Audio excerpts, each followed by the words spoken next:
So I recently purchased off eBay a Mi5, which this phone is a 64 gig model / 6 gig of RAM, and currently I'm just comparing it with my Mi5, which I've had for quite a while now and quite like it.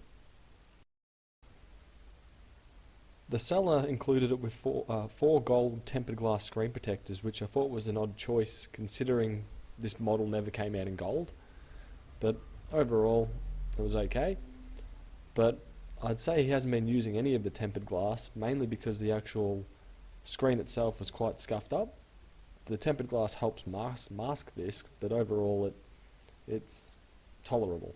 And currently I'm waiting for Xiaomi to finally unlock my bootloader, which I've got to wait the 72 hours for that to happen, which at the moment I'm wanting to put on the MIUI EN ROM, which is currently released MIUI 10 for this model, which so far I'm waiting for that to happen. But I'm only just recording this video, I've discovered one big deal breaker for me with this particular phone, and it isn't the headphone jack, which for most people that seems to be the deal breaker, even though a lot of new phones are still coming out without it.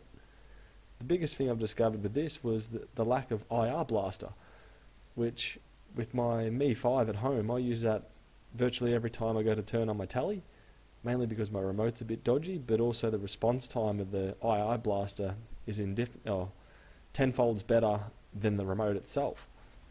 Another thing I did notice was definitely a size difference between the Mi5 versus the Mi5, which was expected, but also the weight difference.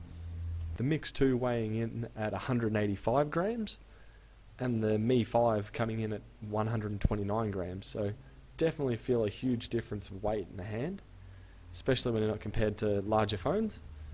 Compliment the Mi5, the back of it's definitely pretty gorgeous, except you tend to hide that with the cover because it's ridiculously slippery to hold or even place on a cotton surface. So anyway, these are just my initial thoughts on this model. Catch you later.